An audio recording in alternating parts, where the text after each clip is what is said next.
नमस्कार बच्चों। देखिए अपन जो है कल मानव उत्सर्जन तंत्र की संरचना पढ़ चुके थे। मानव उत्सर्जन तंत्र की संरचना में मुख्य नाइट्रोजन अपशिष्ट पदार्थ जो होता है वो वक्रक होता है, किडनी होता है। आज अपन बात करते हैं कि किडनी की अपन को संरचना किस तरह से दिखाई देती है।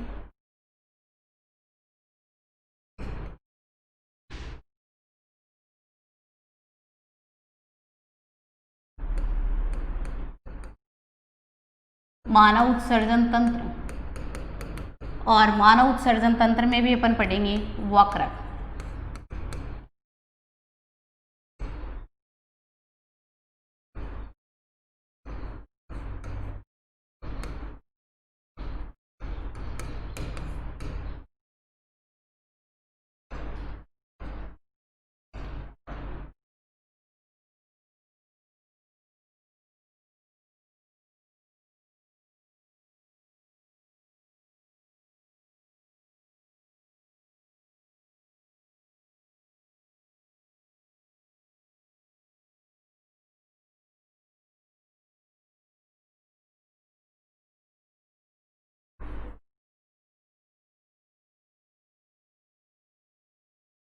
देखिए अपन एक किडनी की संरचना बनाते हैं तो अपन को इस तरह से दिखाई देती है।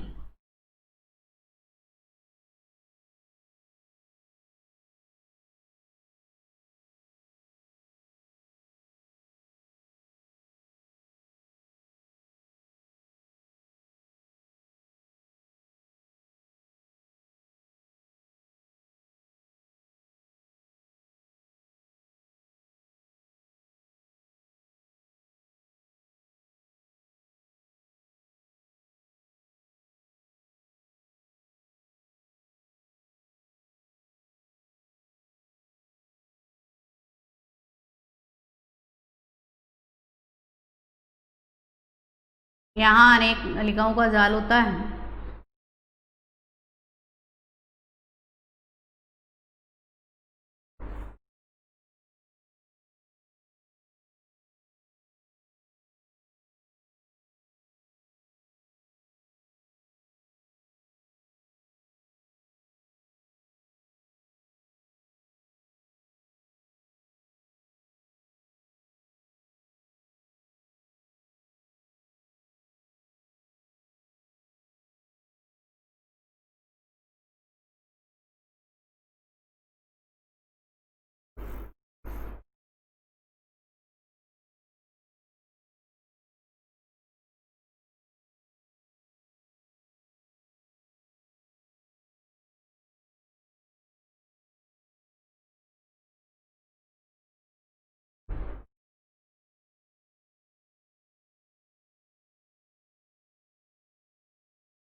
एक अपन वक्रक की संरचना बनाते हैं। वक्रक मनुष्य के अंदर मुख्य नाइट्रोजनी अपशिष्ट पदार्थ होता है।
देखिए एक वक्रक की संरचना देखते हैं तो अपन को इस तरह से दिखाई देती है।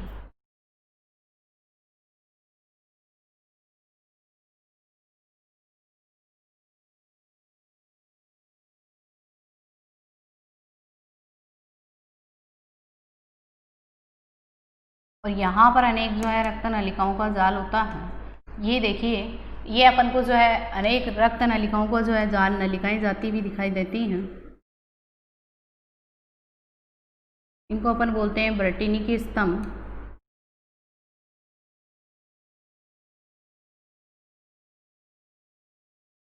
ठीक है, तो देखिए ये जो होती है वो वक्र की धमनी होती है। क्या काम करती है कि वक्र के अंदर जो है अशुद्ध को, यही कहूँ कि वक्र के अंदर अपशिष्ट पदार्थों के साथ मिले हुए रक्त को जो है डालने का काम करती है। वक्र धमनी क्या करती है कि इन वर्टी की, इनको बोलेंगे अपन पिरामिड्स, वक्रक पिरामिड्स।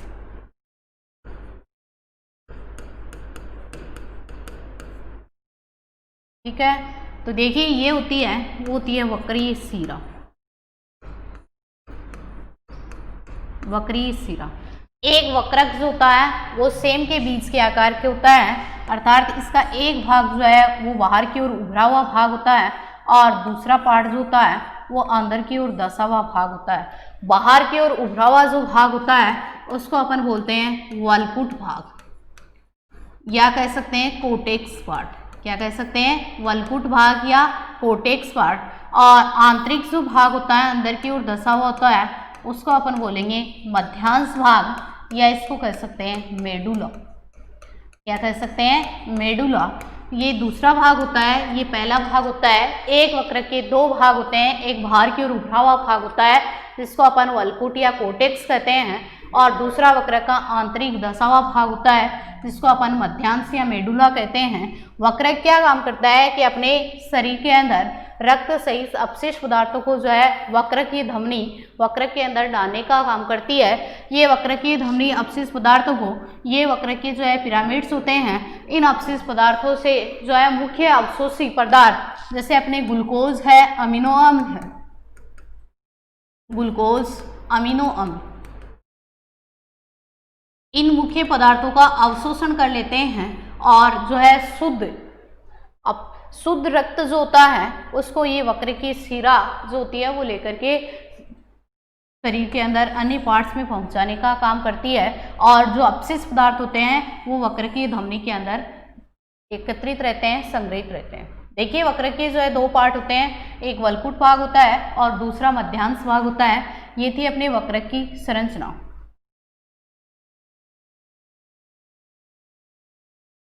इसके बाद में अपन पढ़ेंगे वक्रक जो होता है अनेक छोटी छोटी सूक्ष्म इकाइयों से मिलकर के बना होता है और जिसको अपन क्या कहते हैं? नेफ्रॉन कहते हैं। नेफ्रॉन या वक्राणु।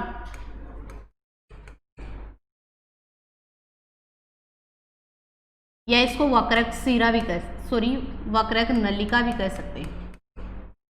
वक्रक जो होता है उसके अंदर अनेक छोटी छोटी सूक्ष्म नलिकाएं पाई जाती हैं जिनको वक्राणु, नेफ्रॉन या वक्रक नलिका कहते हैं। और ये कह सकते हैं कि नेफ्रॉन, वक्राणु या वक्रक नलिका वक्रक की संरचनात्मक एवं क्रियात्मक इकाई होती है। वक्र की संरचनात्मक एवं क्रियात्मक इकाई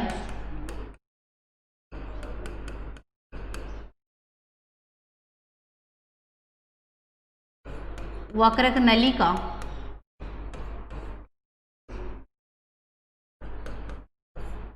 वक्रक नलिका या वक्राणु या नेफ्रॉन कहलाती है।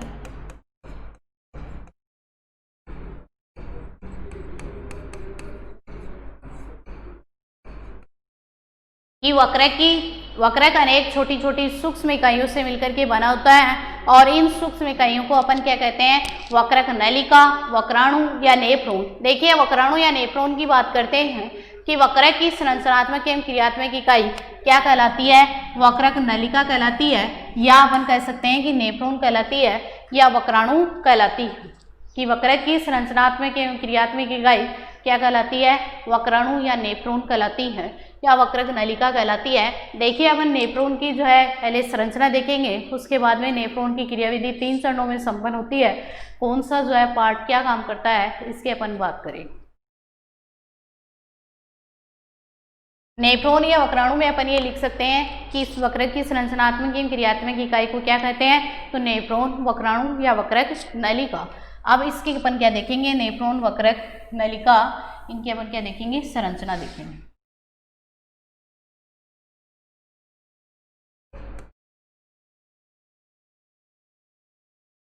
नेफ्रॉन या वक्राणु या वक्रक नलिका की संरचना।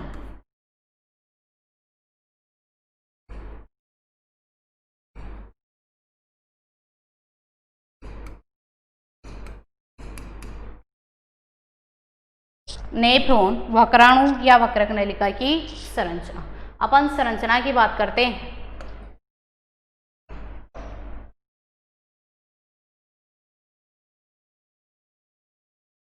देखो, नेफ्रॉन के जो है वैसे दो भाग होते हैं, एक होता है बोमन संपुट पार्ट और दूसरा होता है नलिका भाग। अपन इसमें क्या लिख सकते हैं कि नेफ्रॉन के दो भाग होते हैं। नेफ्रॉन के दो भाग होते हैं।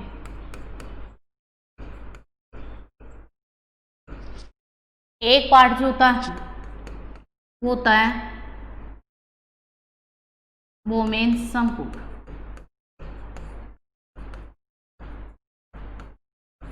या इसको बोमेन कैप्सूल भी कहते हैं, और दूसरा भाग जो होता है वो नलिका भाग होता है।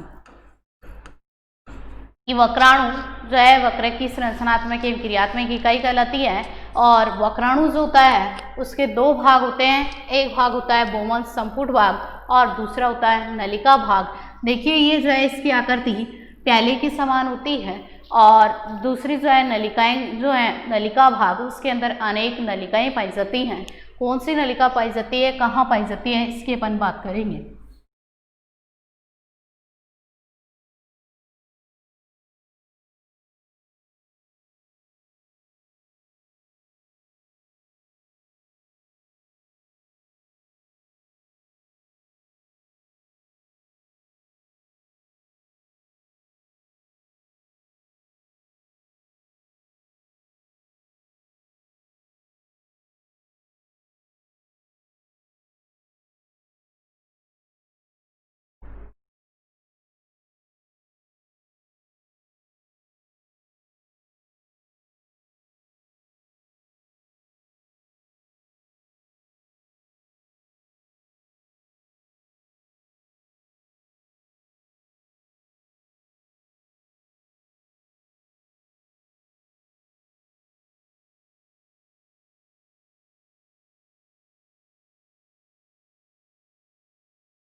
देखिए, एक चौड़ी जो नलिका पार्ट होता है, ऊपर वाला जो कैप्सूल जैसी संरचना दिखती है, यही कहूँगी पहले के समान जो संरचना दिखती है उसको अपन बोमन संपुट कहते हैं।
यू आकार की नली बनती है।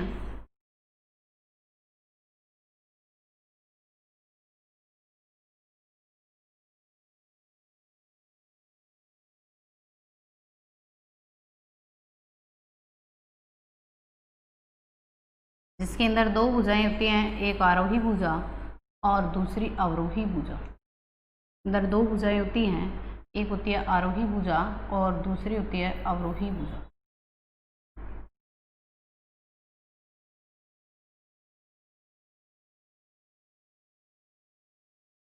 मोटी कुंडलित रचना होती है।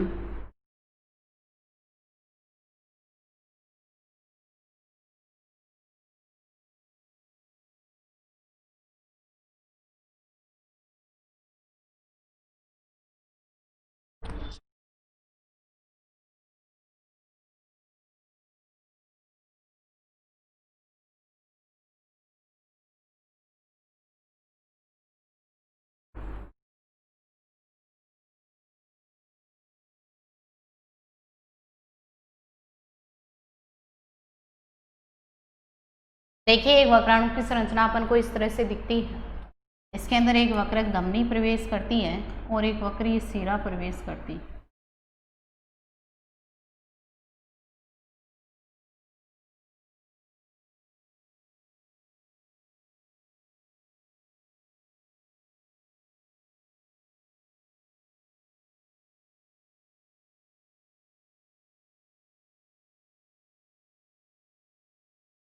एक वक्रीय धमनी प्रवेश करती है, एक वक्रीय सिरा प्रवेश करती है।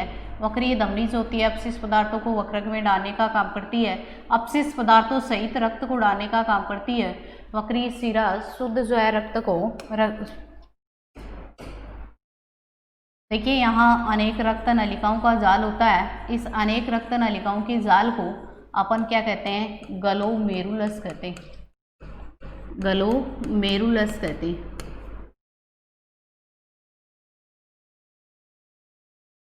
ग्लोमेरुलस, ठीक है। ये जो पार्ट होता है सबसे बाहर की ओर आपको जो है प्यालेनुमा संरचना दिखती है, उसको अपन बोलते हैं बोमन संपुट, ठीक है। ये जो कुंडलित नलिका, चौड़ी जो नलिका दिखती है, इसको अपन बोलते हैं समीपस्थ कुंडलित नलिका।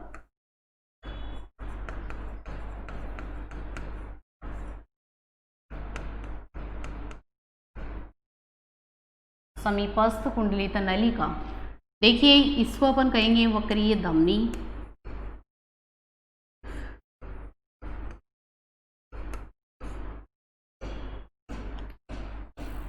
इसको अपन बोलेंगे वक्रीय सिरा।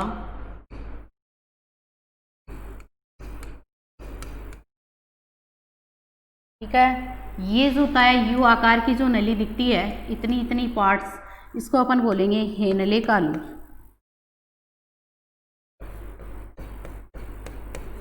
हेनले का लूप। ये जो भाग दिखता है ऊपर वाला, मोटी जो कुंडलित नलिका दिखती है, इसको अपन बोलेंगे दूरस्थ कुंडलित नलिका।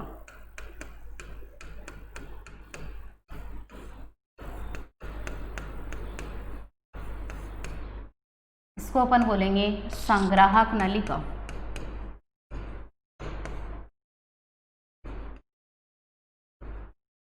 ये संग्राहक नलिका जो होती है वो मूत्राशय में खुलती है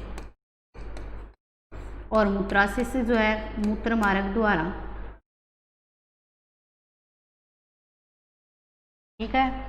तो देखिए, अपन को जो है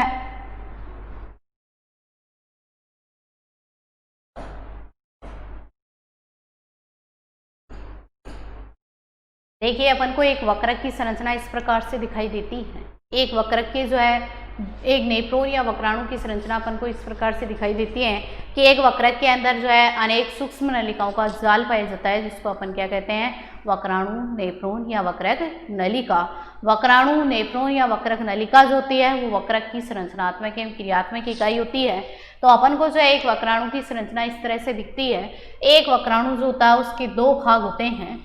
एक भाग जो होता है वो होता है बोमन संपुट। बोमेन संपुट। वक्राणु के दो भाग होते हैं और दूसरा भाग होता है नलिका भाग। दूसरा भाग होता है नलिका भाग। देखिए, यहाँ जो है अपन को वक्राणु की संरचना इस तरह से दिखाई देती है। अब वक्राणु के अंदर सबसे पहले जो इतना इतना प्यालेनुमा जो भाग दिखाई देता है, इतना इतना पार्ट जो आपको यहाँ से लेकर के दिखाई देता है उसको अपन बोलते हैं बोमन संपुट, जो वक्राणु का क्या है, पहला भाग है। और इस बोमन संपुट के अंदर एक वक्रकीय धमनी और एक वक्रकीय सिरा प्रवेश करती है। एक वक्रकीय धमनी और एक वक्रकीय सिरा प्रवेश करती है। ये वक्रकीय धमनी क्या करती है कि अपशिष्ट पदार्थों सहित रक्त को जो है क्या बोमन संपुट में डालने का काम करती है। और ये वक्रकीय धमनी जैसे ही यहाँ अपशिष्ट पदार्थों सहित रक्त को डालती है, गंदे रक्त को डालती है, तो क्या होगा कि बोमेन संपुट का अंदर जो है अनेक नलिकाओं का जाल पाया जाता है। और इस नलिकाओं के जाल को अपन बोलेंगे ग्लोमेरुलस। ग्लोमेरुलस क्या करेगा कि जैसे ही वक्रकीय धमनी अपशिष्ट पदार्थों को इसके अंदर डालती है तो ग्लोमेरुलस उनसे उपयोगी पदार्थों को अवशोषित कर लेगा। जैसे ग्लूकोज है, अमीनो अम्ल है, एनालिन है, ग्लाइसिन है, जितने भी उपयोगी पदार्थ हैं, ग्लूकोज है, इनका अवशोषण कर लेता है। और बेकार के जो पदार्थ बचते हैं उनको ग्लोमेरुलस क्या कर देता है, नीचे की नलिका वाले भाग में भेज देता है। जो शेष जो शुद्ध पदार्थ रखे हैं, शुद्ध रक्त रखा है, वो क्या करेगी कि वक्रकीय सिरा जो है वो संग्रहित करने का काम करेगी। तो अपन ये कह सकते कि नेफ्रॉन का जो है, नेफ्रॉन में एक वक्रकीय धमनी प्रवेश करती है और एक वक्रकीय सिरा प्रवेश करती है। वक्रकीय धमनी जो है अपशिष्ट पदार्थों को लाने का काम करती है और वक्रकीय सिरा यहाँ से ले जाने का काम करती है। प्यालेनुमा जो भाग होता है उसको अपन बोमन संपुट कहते हैं। बोमन संपुट में अनेक रक्त केशिकाओं का जाल होता है और अनेक रक्त केशिकाओं के जाल को अपन क्या कहते हैं, ग्लोमेरुलस कहते हैं। ये हो गया वक्राणु का पहला भाग बोमन संपुट। दूसरा जो भाग होता है वो होता है नलिका भाग। नलिका भाग यहाँ से लेकर के और यहाँ तक जो है कंप्लीट होता है। और इसके अंदर नलिका भाग के अंदर 3 प्रकार की नलिकाएं आती हैं। एक जो है समीपस्थ कुंडलित नलिका, दूसरी जो है हेनले लूप और तीसरी जो है दूरस्थ कुंडलित नलिका। क्या ये कहें कि नलिकाएं जो है वक्राणु के अंदर 3 प्रकार की पाई जाती हैं। पहली समीपस्थ कुंडलित नलिका, दूसरी हेनले लूप और तीसरी दूरस्थ कुंडलित नलिका। देखिए बोमन संपुट से नीचे वाली चौड़ी जो कुंडलित नलिका होती है उसको अपन बोलेंगे समीपस्थ कुंडलित नलिका। ये समीपस्थ कुंडलित नलिका आगे चल करके एक महीन हेयर पिन के समान, बालों में डालने वाली क्लिप के समान एक यू आकार की संरचना बनाती है जिसे हेनले लूप कहते हैं। और इस हेनले के लूप में 2 भुजाएं होती हैं, एक जो है आरोही भुजा और दूसरी जो है अवरोही भुजा होती है। इसके अंदर 2 भुजाएं होती हैं, एक होती है आरोही भुजा और दूसरी होती है अवरोही भुजा। ये यू आकार की नली जो है आगे मोटी चौड़ी कुंडलित नलिका में खुलती है और ये आगे मोटी चौड़ी जो कुंडलित नलिका होती है उसको अपन बोलते हैं दूरस्थ कुंडलित नलिका। ये दूरस्थ कुंडलित नलिका आगे एक नलिका और में खुलती है जो वक्राणु का भाग नहीं है और उसको अपन बोलते हैं संग्राहक नलिका। ये संग्राहक नलिका मूत्राशय में खुलती है और ये मूत्राशय जो है किसके अंदर, ये मूत्र मार्ग के द्वारा मूत्र को बाहर डालने का काम करता है, बाहर उत्सर्जित करने का काम करता है। तो ये मूत्राशय मूत्र मार्ग के द्वारा शरीर से बाहर अपशिष्ट पदार्थों को निकालने में मदद करता है। ये थी संरचना। अब अपन बात करेंगे क्रियाविधि की कि वक्राणु या नेफ्रॉन की क्रियाविधि क्या होती है। तो देखिए वक्राणु या नेफ्रॉन की क्रियाविधि जो है 3 चरणों में संपन्न होती है। एक होता है परानिस्यंदन। वक्राणु या नेफ्रॉन की क्रियाविधि 3 चरणों में संपन्न होती है। एक होती है परानिस्यंदन और दूसरा जो पार्ट होता है वो होता है चयनात्मक पुनः अवशोषण।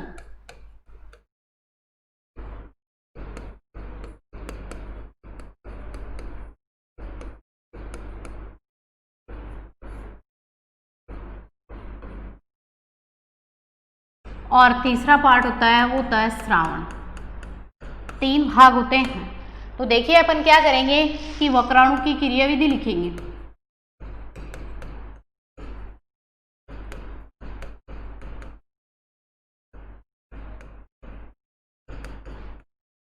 वक्राणु की क्रियाविधि, देखिए वक्राणु की क्रियाविधि 3 चरणों में संपन्न होती है।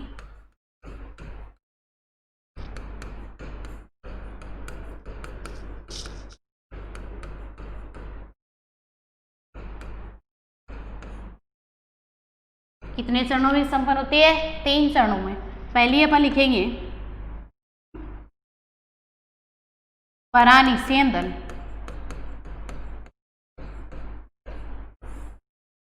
दूसरी होती है चयनात्मक पुनः अवशोषण,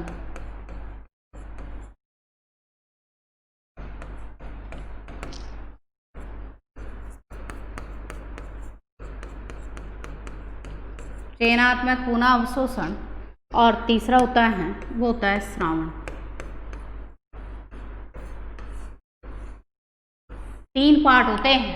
वक्राणु की क्रियाविधि 3 चरणों में संपन्न होती है। एक होती है परानिषेधन, जो छानने का काम करती है, निषेध करने का काम करती है। उसके बाद में उसमें से जितने भी लाभदायक पदार्थ होते हैं उनको पुनः अवशोषित करने का काम जो करता है वो वक्राणु का जो है ग्लोमेरुलस भाग करता है। और उसके बाद में जो अपशिष्ट पदार्थ के रूप में बचते हैं उसको मूत्राशय तक पहुंचाने की क्रियाविधि क्या कहलाएगी? श्रावण कहलाएगी। तो अपन देखिए वक्राणु की क्रियाविधि 3 चरणों में संपन्न होती है। एक जो है परानिषेधन, चयनात्मक पुनः अवशोषण और श्रावण।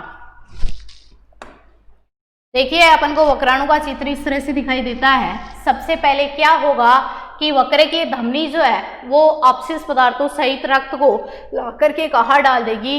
बहुमन संपुट के पार्ट में डाल देगी, या बहुमन संपुट प्यालेनुमा जो संरचना है उसके अंदर सबसे पहले वक्र की धमनी अशुद्ध रक्त को ला करके डालती है। और बहुमन संपुट के जो है अनेक नलिकाओं का जाल पाया जाता है, और ये अनेक नलिकाओं का जो जाल होता है उसको अपन बोलते हैं रुधिर केशिकाओं का जाल, जिसे अपन क्या कहते हैं? ग्लोमेरुलस कहते हैं। तो ये वक्र की धमनी रक्त को अशुद्ध पदार्थों सहित या जो है रक्त के साथ में अन्य अपशिष्ट पदार्थों को वो बहुमन संपुट में डालने का काम करती है। ग्लोमेरुलस क्या करेगा कि इससे जो है अपशिष्ट पदार्थ जो है उनको अलग कर देगा और उपयोगी पदार्थ जो है उनका जो है अवशोषण कर लेगा। उस वक्र की धमनी ने जो भी अपशिष्ट पदार्थ अक्सर डाले हैं उसमें से जो है मुख्य पदार्थों का पुनः अवशोषण कर लेता है। और ये पुनः अवशोषण करता है जैसे जो है ग्लाइसिन है, एनालिन है, अमीनो अम्ल है, ग्लूकोज है, इनका क्या कर लेता है? पुनः अवशोषण कर लेता है। शुद्ध रक्त जो होता है वो वक्र की शिरा के द्वारा शरीर के अन्य भागों तक पहुंचाने का काम किया जाता।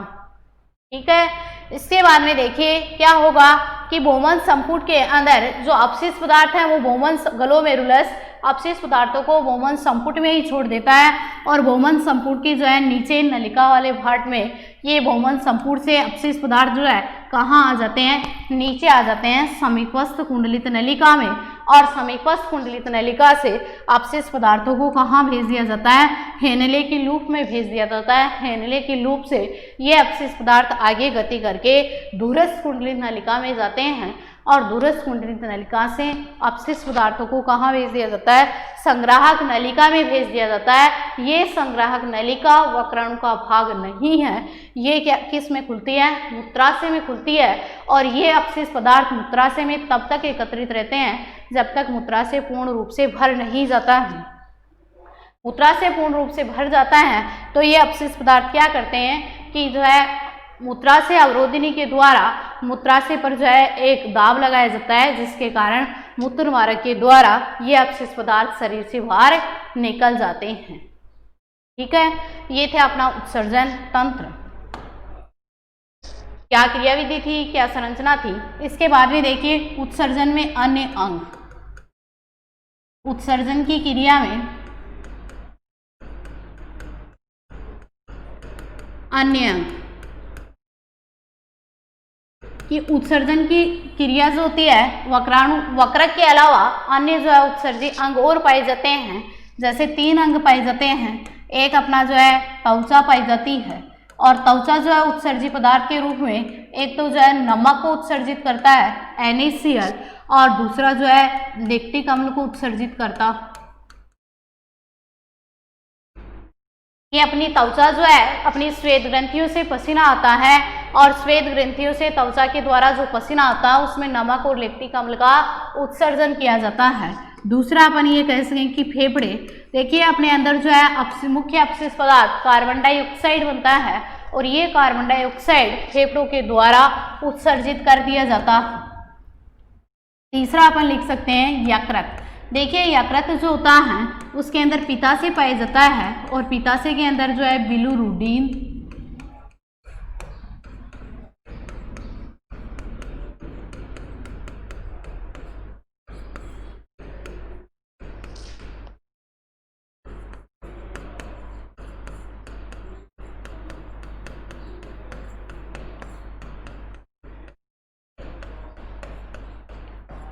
कि वक्र के अलावा उत्सर्जन में मुख्य 3 और अंग पाए जाते हैं। पहली त्वचा कि हमारी श्वेत ग्रंथि या पसीना जो है स्रावित करती है और पसीने में नमक और लैक्टिक अम्ल का उत्सर्जन किया जाता है। दूसरा कि अपने अंदर जो है मुख्य अपशिष्ट पदार्थ कार्बन डाइऑक्साइड बनता है और ये कार्बन डाइऑक्साइड फेफड़ों के द्वारा उत्सर्जित कर दी जाती है। तीसरा उत्सर्जी अंग हो जाएगा यकृत कि यकृत जो होते हैं उसमें पित्ताशय पाए जाते हैं जिसके अंदर बिलिरुबिन वर्णक पाए जाते हैं और ये अपने जो है बिलिरुबिन वर्णक जो होते हैं इनको मल के साथ यकृत जो है उत्सर्जित करने का काम करता है। इन 2 वर्णकों के अलावा हार्मोन विटामिन को भी मल के साथ उत्सर्जित करने का काम करता है। तो हमारे वक्र के अलावा अन्य जो है उत्सर्जी अंग कौन कौन से हैं? तो त्वचा है, फेफड़े है, यकृत है। त्वचा जो है पसीने के साथ नमक और लैक्टिक अम्ल का उत्सर्जन करने का काम करती है। फेफड़े हमारे अंदर मुख्य बनने वाली अपशिष्ट पदार्थ कार्बन डाइऑक्साइड को बाहर निकालने में मदद करता है। यकृत जो है बिलिरुबिन वर्णक, हार्मोन, विटामिन आदि पदार्थों को मल के साथ उत्सर्जित करने का काम करता है। देखिए हमारा जो उत्सर्जन तंत्र पूरा हो गया है। नेक्स्ट अपन पढ़ेंगे जनन तंत्र जो नेक्स्ट क्लास में। आज के लिए काफ़ी है, धन्यवाद।